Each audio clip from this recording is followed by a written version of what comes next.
Purple Daily is daily Vikings entertainment. We just want the Vikings to win a Super Bowl before we die. I will ride with this group. Seriously, man. Please. And away we go. We actually have, for the second week, developing or breaking opposing quarterback news to get to. But a happy Thorsday to you and yours and all who celebrate. Thor Nystrom from Matthew Berry's Fantasy Life, fantasylife.com. Thor, what's going on, man? How are you? I'm doing great, guys. How are you doing? You got that Iowa hat on. We hate Iowa here, but this is the best offense for Iowa in terms of chances to score 40 points in a game in program history, or where are we ranking it? Yeah, I would definitely say that, and I have early NFL draft rankings coming out pretty soon on Fantasy Life. Caleb Johnson has soared, the Iowa running back, and he's number 2 on my board right now for the running backs in a stacked running back class. Wow. We're going to get to, we got a mock that came out. We can run by Thor. We'll get to his college football junkie thing to watch this weekend. We'll get to that breaking opposing quarterback news here. Let me first just take a sip out of this Pepsi cup here. Oh. It's fresh right there. 32-ounce souvenir Justin Jefferson Pepsi cup, which you can find inside local Hy-Vee fast and fresh locations. There's a QR code on the side. You can scan it and enter to win Victor's Ride, which on the YouTube channel, you're seeing footage from last year. Jason from Egan won that thing, the Players ATV last year. Pepsi is also giving away a solo pizza stove, Vikings autograph merchandise. So go get your Justin Jefferson souvenir Pepsi cups at local Hy-Vee fast and fresh locations, and keep sending us pictures of your cups on Twitter/X. Also over on the Score North app, we are giving away a couple things right now. Couple things of note: a 75-inch Roku Pro Series 4K TV. So go register to win the Roku TV on the Score North app, listener rewards, and also tickets. We have 3 pair of tickets to see the revenge game, Minnesota versus Atlanta, on Sunday, December 8th. We've got 3 pairs of tickets in section 216, and the giveaway is open through Friday, November 15th. You can enter daily on the Score North app to increase your chances of winning. Score North app, free to download, listener reward section. So there we go. The news I referred to, boys, Trevor Lawrence, unlikely to play this weekend. So Jay Gruden actually tweeted out, sources say surgery for Trevor Lawrence. I don't know if he was the first one on that, but and then Ian Rappaport said, no surgery scheduled, Jay. He's responding to Jay. There are several options, immediate and down the road. Surgery is an option, but Trevor Lawrence is considered day-to-day with a left shoulder injury. He likely will not play on Sunday. Mac Jones is the backup. Your thoughts, you guys? Mac Jones. We get to see Mac Jones again. My thoughts are this is a very good sign for the Vikings. The Jaguars have been playing better of late. They had won 2 or 3 games until the last 2, which were both close losses to Green Bay and Philadelphia. So not having Lawrence in the game, huge hit to the Jaguars, and very good news for the Vikings. And we'll welcome Mac Jones back into our life for 1 week. You know, I would be excited about this, except for the fact that, despite the fact that the Jaguars might be playing better, I think that with or without Trevor, the Vikings beat them, or they should. This probably helps out some, but I am hoping that this game is not too close. It's the National Football League, so it'll probably be closer than I expect. But yeah, when you're going to go back-to-back Joe Flacco, and then Mac Jones probably coming in with, very limited preparation, and then potentially a week from that, I would guess, maybe Mason Rudolph against the Titans. If I'm Brian Flores, I think my defense might be eating a little bit.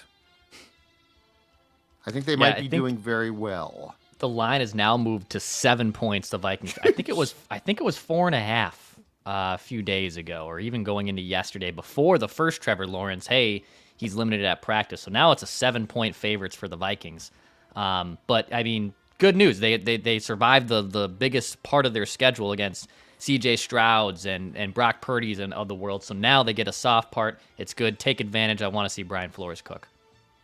Agreed. Yeah, nobody deserved a break more than the Vikings, and we certainly got it with the quality of the schedule, and now with some of the circumstances of it. And I to me, again, this is a really big deal because I think with Trevor Lawrence, you could project the Jaguars to have a puncher's chance here. And I don't want to have famous last words, but I don't know how the Jaguars beat the Vikings with Mac Jones at quarterback. There's actually a great video.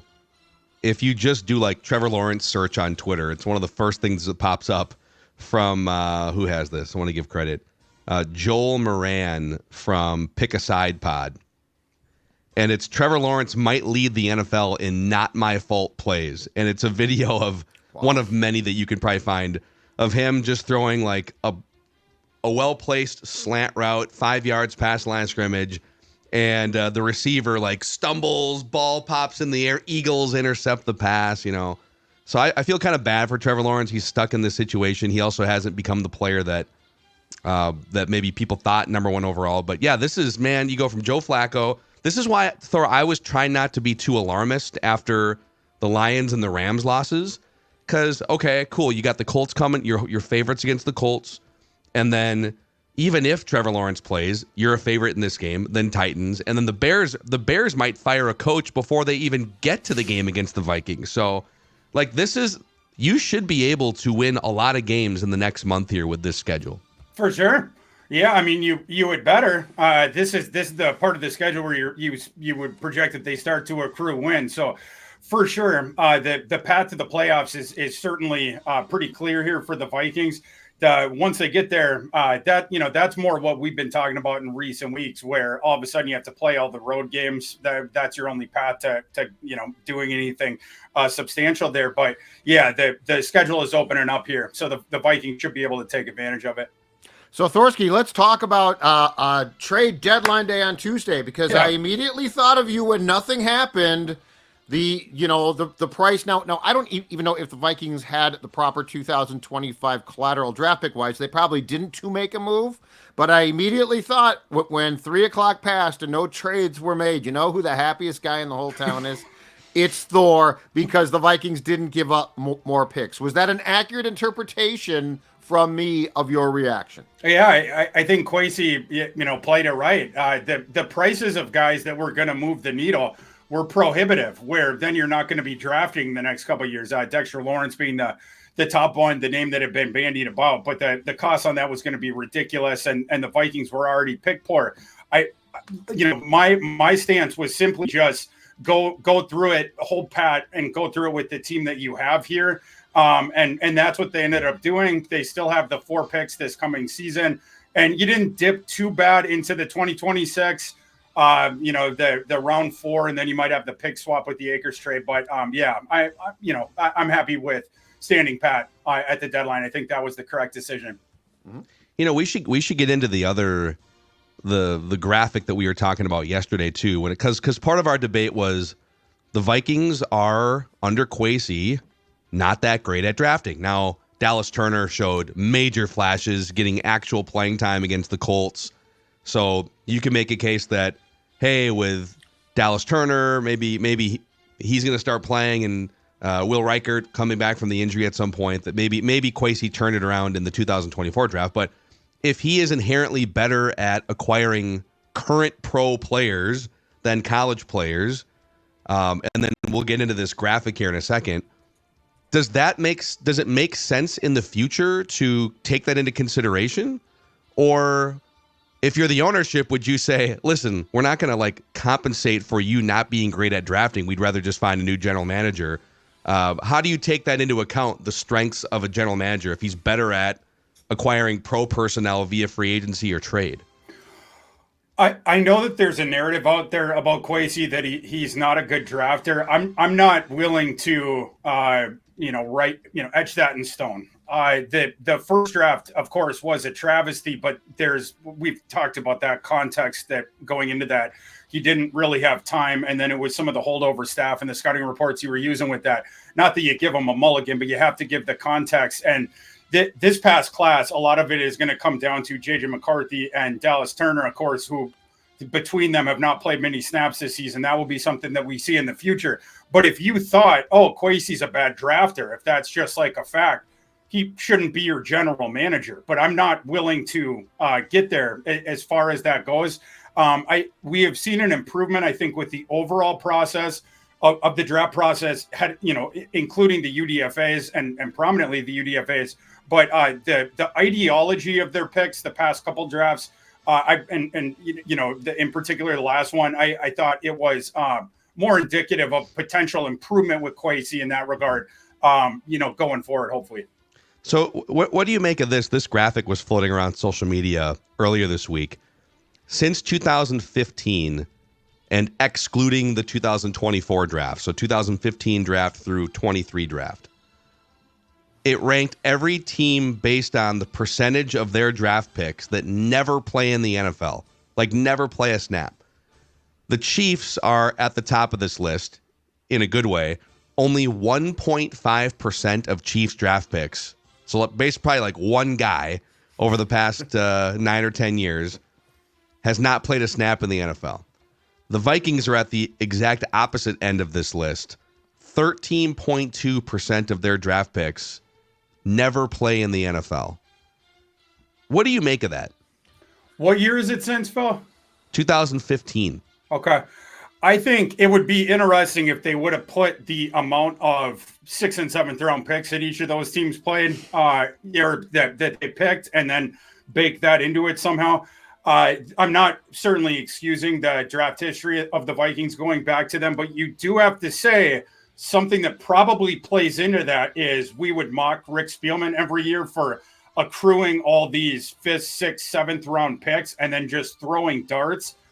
Some of those guys were the ones that didn't make it. I'm guessing that the Vikings made more picks in those rounds over this sample, that they would be near the top of that. Yeah. And those are the guys that have the higher odds of not making the roster. So that's a part of it. It doesn't excuse all of it. But like you go back in some of these drafts. What was the one where he had 1 million? Was it the Jefferson draft? They had 1 billion picks. But like Nate Stanley never saw the field. Brian Cole never saw the field as 7th round picks. That year they had 4 different 7th round picks. The year before, Dylan Mitchell was one of the 4 7th round picks that didn't play a snap. Rick Spielman loved his 7th round picks. Every year you were picking 2, 3, 4 times in the 7th round. That's certainly something that would juice that up a bit. Hey, Thor, let's get into to go back to Kwesi. Being an expert in the field, what is your opinion about when you can start to judge a GM on drafting and just as importantly, the process? Because I've told Phil and Dex this, and I'll say it again. This is not Rick Spielman. Like we are, and Kwesi takes the fall. At the end of the day, if the draft class busts, it's his fault. But we act like he is old school football scout guy. He's an analytics guy who has a lot of people in his ear. He doesn't use the scouts like Spielman does. I'm not saying he doesn't know what he's watching, but I am saying he's not a football guy. So he's talked before about how O'Connell and assistants have educated him. Like he's not trying to make believe like he's football guy. So one, what's your opinion of evaluation of, okay, Kwesi's doing a good or bad job in a time period? And two, what would you say about the process here? Because if there's a big problem, it might not be just solely the GM, if that makes sense to you. You're hitting on the exact 2 reasons why I'm not willing to throw the book in on Kwesi as a drafter. Number one, I don't think we have a big enough sample yet. When would be fair? I would say 4 to 5 years. That used to be the rule in college football before everyone, the attention span of everyone and the quick trigger fingers on the firing that they used to have for new coaches. It was get through 1 recruiting class and then we'll make a decision on your second contract.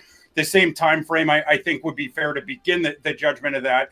And then the second thing, as far as his history, for instance, against the most recent guy in Rick Spielman, Kwesi, he's not the Spielman guy where he's like out on the practice field and he's at the pro day and then he's like, oh, I like the look of this kid and I like the look in his eye and we interviewed him and that's my dude. Kwesi is the accrue information from all the people, all the people in the field, and then he's making his decisions based on the information that he has.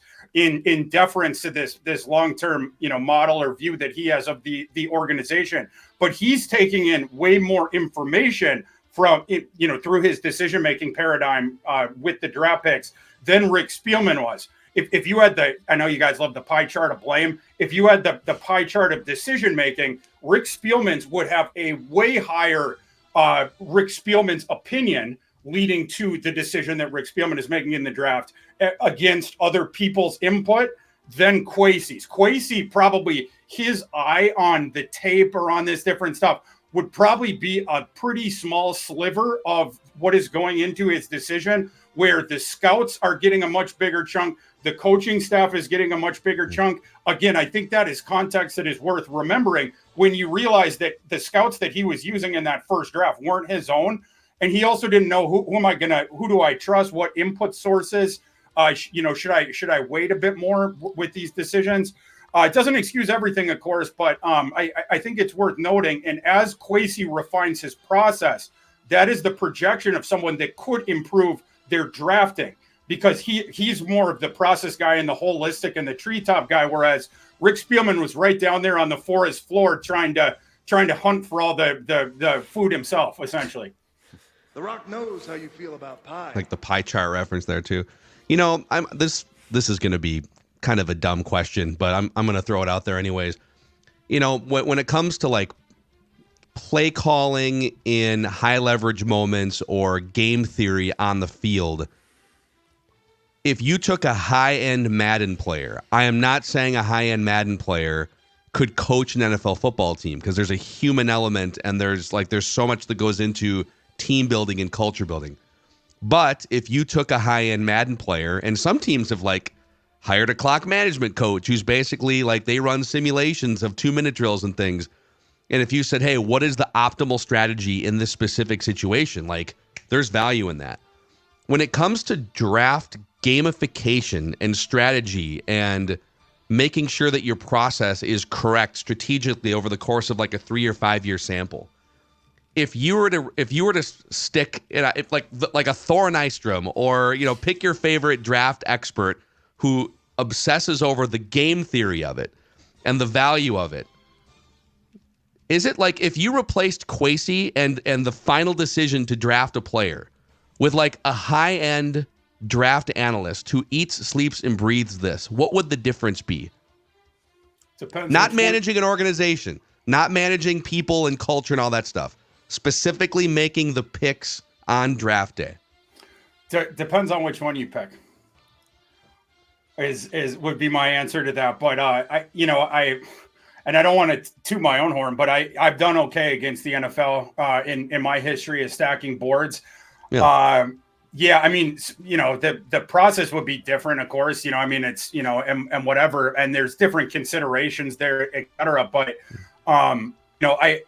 I think the NFL, in terms of the outside voices and the analytics of this stuff, I think they could stand to improve their draft process. We see common mistakes over and over again in the draft process. We see the rote squandering of draft equity, be it through trades or be it through there's teams that will take the long snapper in round 7, or a guy who is 2 years away from being 2 years away, guys that clearly are not going to hang.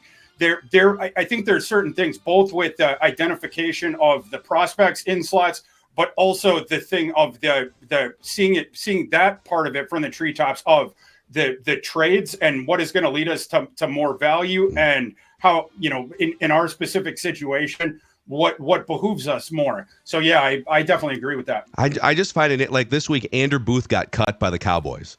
And I just find it so interesting that organizations can literally have highly paid professionals across the board scouring the earth for every morsel of information day after day after day leading up to the draft. And you still wind up passing on a Kyle Hamilton for a Lewis Seen and an Andrew Booth, for instance, right? Or you get your guys in a room and think that Jamarcus Russell is worthy of the number 1 overall pick because of his measurables, right? It's and quarterbacks, right? It's kind of amazing how bad teams can be at this thing that they pour tens of millions of dollars into every single year. Yeah, and one of the differences between the ideology of say when I stack my board against say the Vikings and the job that the area scouts are doing, they're more it's a spotlight on essentially a smaller sample, but a much clearer picture in that smaller sample of now I'm on campus. Now I'm watching this guy for a couple of days practice. Maybe I'm the field pass of the game that day. I'm getting the personal exposure. Then I'm talking to the kid. I'm talking to some of the coaches around him. But you're going to take more of a weight on that. And then the next week you're doing it with a different prospect and of that specific small sample. Whereas, my process, I guess, or whatever is simply following college football live closer than anyone should. And then, in the spring, then watching the cut-ups, but knowing the context that those cut-ups occurred in because I was there in the moment and then sort of, parsing it together after that. I do think that there's improvements that could be made, again, as far as that stuff goes. And, the other thing I'll say is that, vis-a-vis Kwesi, and it's just about accruing the information. An NFL coordinator asked me before the last draft to give him some sleepers. They're always looking, true story, they're always looking, these guys, for extra information, be it inside the building, be it outside the building. It is what it is. So, yeah, and that it's less important almost in the first round because everybody knows those guys. Everybody has talked about those guys. They've been mocked a million times. It's, to me, that where you can moneyball the thing, it's in day 3 and then in the UDFAs where you can, because that's where you can really pick out the guys where all of a sudden you get them for 4 years and it's on the peanut salary. Your hit rate isn't going to be 100%, but anything that you can do to juice your Phil, it's like in poker or in blackjack, anything that you can do to juice your odds up just a little bit of hitting that. You're going to run into more where it is you're getting ridiculous value on that player's contract against the salary cap, and that's all you're looking to do is we get the most excess value on our roster against what we're paying. I mean that's the game. You got 32 players around a table. They're all doing the same thing. How can I end up with more chips here than I put in? There's two things that I don't get about the process from what you're talking about, Thor, which is day 3, and in particular, the 6th and 7th rounds. One is, why in the 6th and 7th rounds do the measurables remain so important and the character doesn't? Ivan Pace, there's no reason why he shouldn't have been drafted. Like, there's no good reason other than, well, he might be a little too small. Okay, it's a 6th or 7th round pick. The personality, the character of the player, the fact that he plays his ass off matters to me. It clearly, executives fall in love with measurables. The other thing is, and Spielman was classic. I don't feel the Vikings are doing this as much now, partially because I think O'Connell is brilliant at actually having people skills and reading people. But the other is we get limited time with these draft picks, right? We get, and Rick would, we bring in this guy to tell us what he thinks, and this guy, especially at the combine. And it always ended up being this sort of, we have figured this kid out. No, you haven't. Like these kids are coached up. Like, everybody knows this. They are coached up. So if you're going to say, I have outsmarted the system because I know that this kid is this, you do not know that. Now, I think O'Connell cuts through that a bit because he's so good with kids. But that's the other thing I don't get is like thinking that we have discovered this character or this kid has a bad character, but now we know him personally. The hubris of some of this to me is what is so defeating at times. Yeah, I think you that stated well. It's especially a guy like Spielman. It's the limited information because you get the exposure to the kid, but it's in a setting like the combine where you're in front of him and you get to watch him test, and maybe you've gone to their pro day. Maybe you have a scout that spent the latter part of a week on that player's campus, and you get his scouting report. But you have this smaller sample, and then you're basically extrapolating more from that. And Spielman certainly fit the profile of someone who felt absolutely certain in his read of that smaller data set and that sort of stuff. And there was times where he had success stories from the draft, certainly, but the late day 3, where he loved to accrue the picks, he did not have the best success rate. And I think that's where, one part of the draft, again, where you can money ball out some value with some of this stuff. And to your point about Ivan Pace, I dinged him for his measurables too in my rankings pre-draft that year, and I had him as a 4th rounder. That was egregious for Ivan Pace to fall out of the draft. His measurables were what they were. If you just watched him, and sure, he was coming up from the G5, but the context was important there. Cincinnati, the teams that he was on, was the first G5 team to ever make the college football playoff, and they played big-time Power 5 programs in the out-of-conference. So in those games, if you were watching those, you saw that his game worked against future NFL players. He seemed to have this innate ability to crash down, either avoid blockers, or he does the thing of bouncing off them and the whirling dervish thing, and all of a sudden he's into the backfield, chopping out the legs from under the running back. He was just so active, and the game played against the better players. And so how did I arrive on a 4th round grade on him? I know the analytics of the athleticism. If you looked over the entire data set of the last 40 years of the NFL, it is going to skew towards the players with the more ideal frames and more athletic by position are going to have more success. But that's not analytics, right? Like analytics, you can get a treetop view of certain things. You also need the context when you're with the evaluations. And in particular, that's what makes the big time matchups for some of those guys more important. With Ivan Pace, we got lucky because more so than other G5 players, since those Cincinnati teams got to face the best of the best, and Ivan Pace acquitted himself well. It's a reason that I love Sauce Gardner as well. He was on the same team. It's just Sauce Gardner had the measurables. So that's why he ended up going as high as he did. But Ivan Pace fell through the cracks because of the lack of those, and people obviously missed the boat, and the Vikings benefited.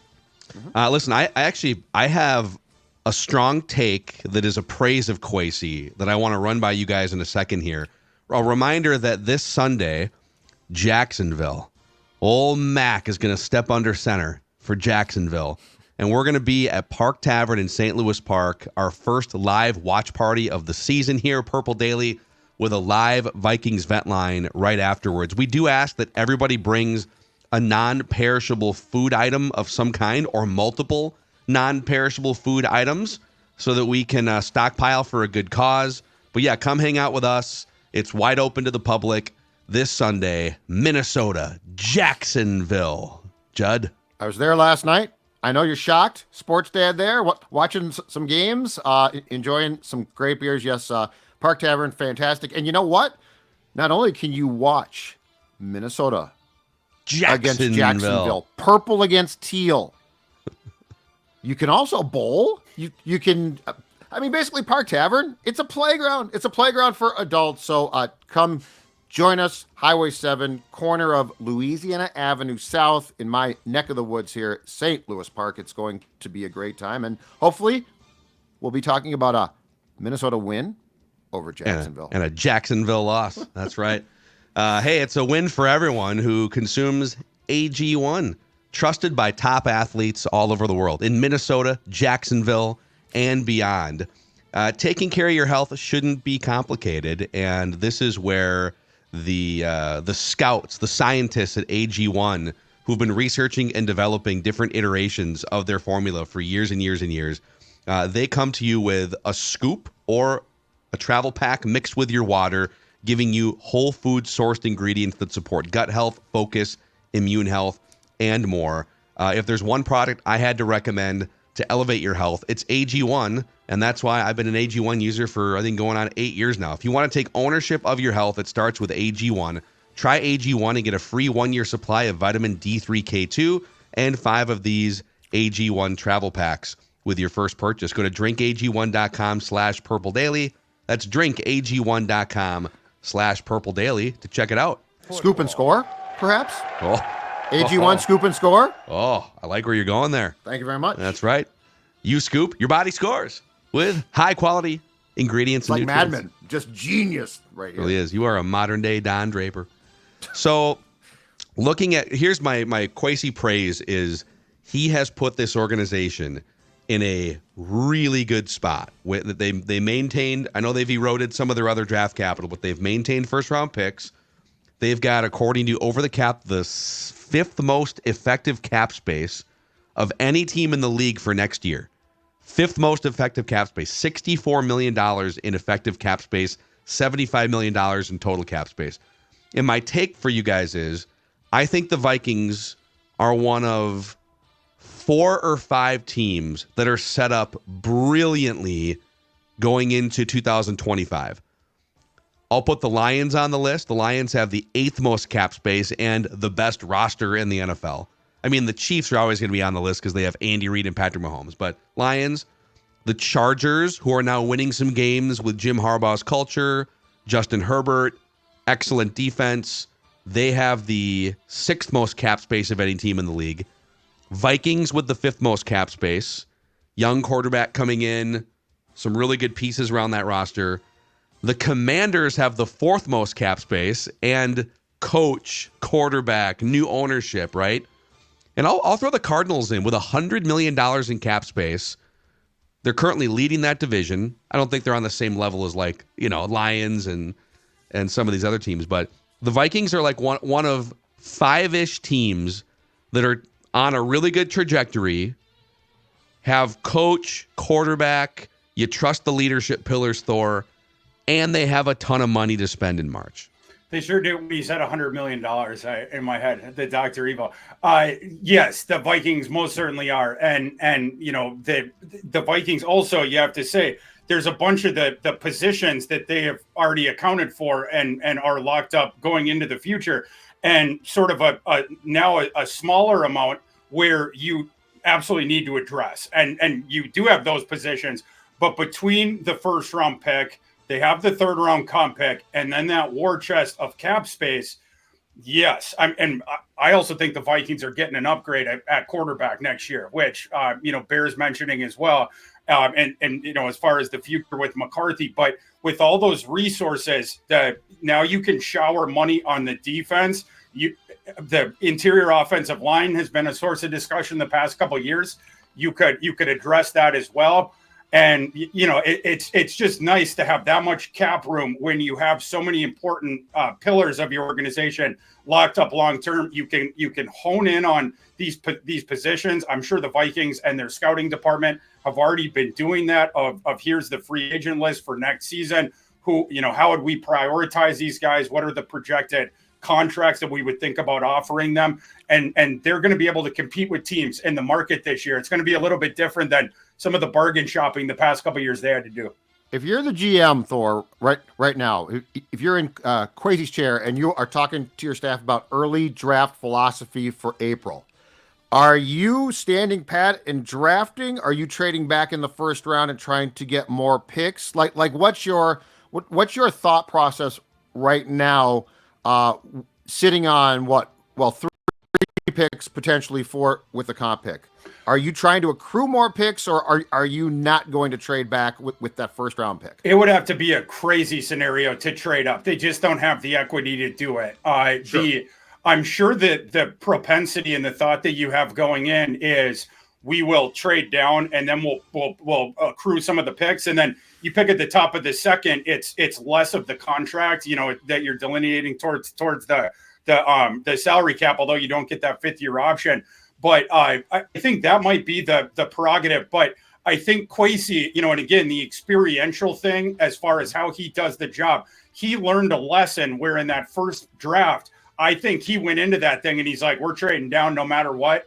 And obviously that ended up being a poor decision, cashing Kyle Hamilton in for a couple guys that don't have much value in the NFL. I don't think you're going to box yourself in there. You have to see the circumstance of how the board falls to you. The Vikings will probably be picking in the 20s somewhere. So it just depends. But I also think the Vikings are in a good position with regards to this specific draft class because it is stacked. Last year, it was stacked in the offensive guys. This one is stacked in defenders, up and down, just stacked with defenders. And then the other position that it is stacked at, the one offensive one in particular, is running back. And I think that 3rd round comp pick is where you would circle for the running back. And I think you could get an immediate starter there. unless a crazy scenario like Ashton Jeanty falls to you in the 20s. I doubt that's going to happen. But assuming it's not, you could take a defender who's a plug-and-play day-one starter with that first-round pick, and then your third-round pick potentially take the running back. I love Aaron Jones, but you're not going to want to give him multiple years and the guaranteed money. So he's probably going to be walking after this year. And then that war chest of cap space, that's going to the other defensive positions. And next year, Brian Flores is going to like the personnel that he has out there quite a bit more than these past couple of years. It will be a far more talented defense. So it's an interesting thing to think about. Yeah, I was wrong on yesterday's episode. I was looking at that PFF top 50 free agents list, and like a couple days after they put it out, the 24-year-old defensive tackle Aleem McNeil from Detroit, he signed a long-term extension with the Lions, as people in the comment section correctly pointed out. So it's kind of a thin free agent class at interior defensive line, which is something you have to account for. But you also don't want to go into the draft saying, all right, we are 100% drafting a defensive tackle with our first-round pick, because if the draft doesn't fall your way, you're going to want to have an alternate plan. But, yeah, it'll be really interesting to see, Thor, how they just deploy all of these resources. I do have a mock draft here, hot off the presses, if you guys are interested. Let's do it. I want a mock. Okay, this one is from New York Times / The Athletic. They've rolled the Athletic now into NewYorkTimes.com. So this was posted 7 hours ago. Nick Baumgardner. Nick Baumgardner. Yes, throw the ball around the yard. Sounds like a 1920s second baseman. So they got Travis Hunter going to the Panthers #1 overall. Conceivable, right, Thor? Yeah, I think so. I mean, very lukewarm, Thor. Thor Nystrom disagrees with Nick Baumgardner. You hate Nick Baumgardner. Just admit it. It's a personal rivalry. attack. Yeah, it's in play, but it has nothing to do with Travis Hunter. It's what is their decision with Bryce Young, and that's yet to be seen. Will they give him one more shot next year? If they do, yeah, Travis Hunter absolutely would become in play. But that decision is more dependent on that, because obviously if they've had it with Bryce Young, that first pick of theirs is going to be going to the quarterback position. Shedeur Sanders goes third to the Raiders. Yeah, that would make sense. Make some sense. Yeah. Yeah. And then we're just going to kind of scroll our way down here. Cam Ward, Miami quarterback, to the Giants at 6. Okay, makes sense too. Yep. Let's see here. And both those guys would be in play to go #1 if the Panthers did indeed move on from Bryce Young. Ashton Jeanty, the running back from Boise State, 12 to the Cowboys. That's going to be the most popular first-round connection in the mocks, right? For Cowboys sure. Getting Jeanty. Yeah. For sure. Yeah. But, we talked about this in recent episodes, but like the Cowboys, they had an opportunity to put any sort of resource whatsoever into the running back position this offseason. They didn't do it. So now the next draft, are they going to give a top 12, 11, 10 pick to a running back? Maybe that incentivizes them even more, like it did with the Falcons and terrible Terry Fontenot with the quarterback position over the offseason. But maybe it's just an organizational ideology where they feel like building up the offensive line and the other sort of stuff, we can get by with a day 2 running back. But yeah, it absolutely will be the most popular team to player connection in the draft process for sure. And let's scroll our way down here to the 28th overall pick. Where your Minnesota Vikings. 28, huh? After it looks like this would be a devastating loss in the divisional round of the playoffs. Okay. For the 28th pick, right? Because 29-30, 31-32 would be the final four. The Minnesota Vikings select, out of the Southeastern Conference, the University of Kentucky, defensive tackle Deion Walker. My boy. My boy. Another one of your kids. Another one of your kids. I got McCarthy. That would be absolutely incredible. I don't expect. I'm not going to make the joke, but it's dude, 6'6", yeah. 345 is what he's listed at. Yeah, I love this guy instantly. He is an apartment building. He's your classic planet-sized dude. And the people out there that wanted Dexter Lawrence, this would be a pick that would be in that vein. A big active kid, and he occupies. But Walker is a bit more athletic than some of those planet-sized guys we have seen in the past, which is also why I wouldn't expect him to drop to 28. I think he's going to go higher, but if he did, that would be a quick turn in the card.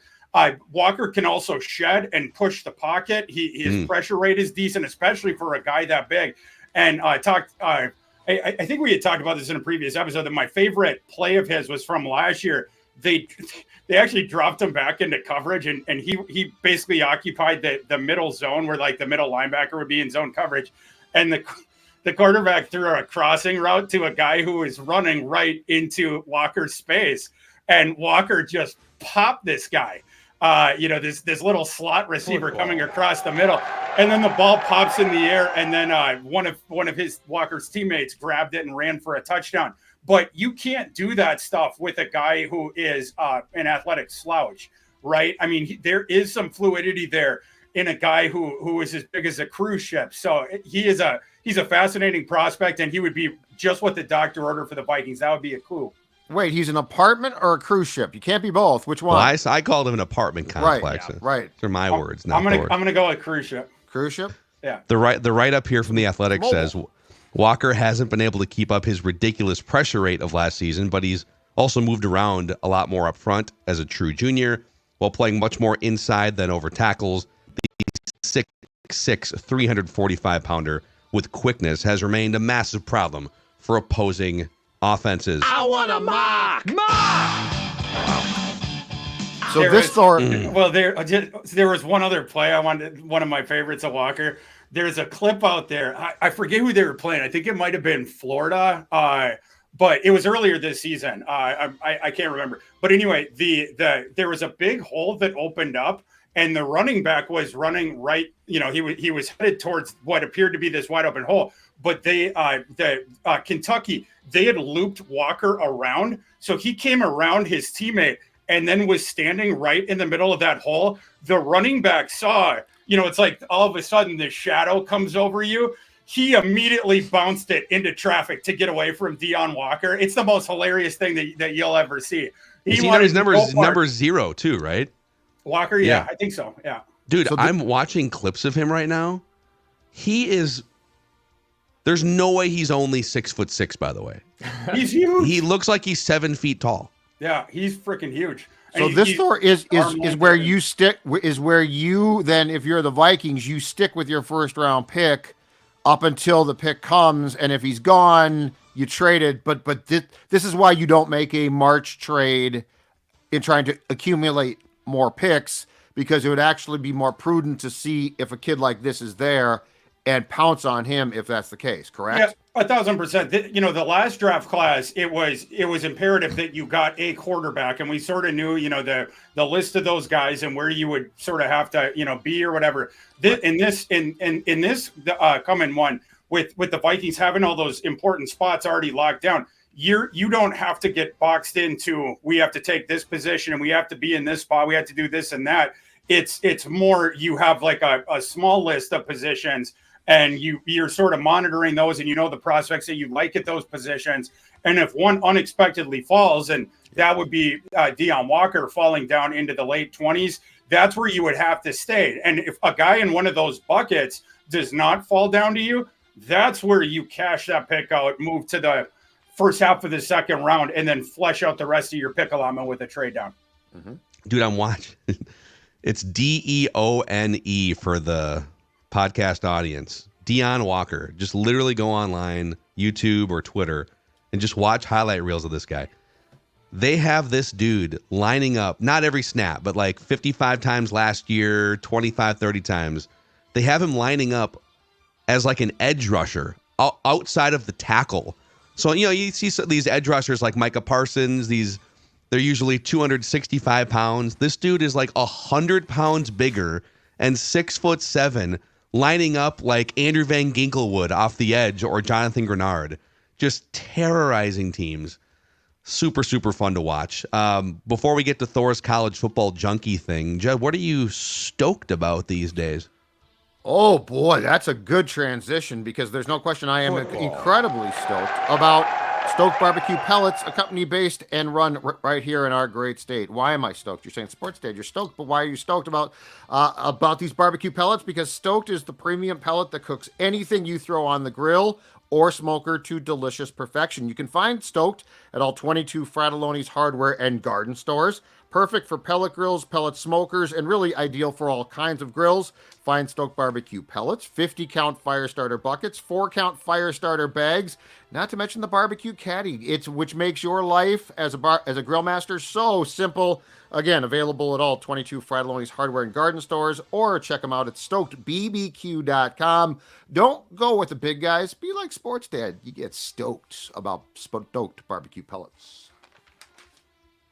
We're stoked about the Fillmore, too. The place that we had probably the best day in Purple Daily history on draft night. But, yeah, there's some fun concerts coming up, Dex, at the Fillmore. Yeah, there is. Here on Thursday night, even if you want last-minute tickets, Wasp is performing tonight. You have Say Anything on a couple weeks, which I'm excited to go see. Steel Panther comes at the end of the month. Phineas, obviously the brother of Billie Eilish. He'll be there in February. ScoreNorth.com/tickets.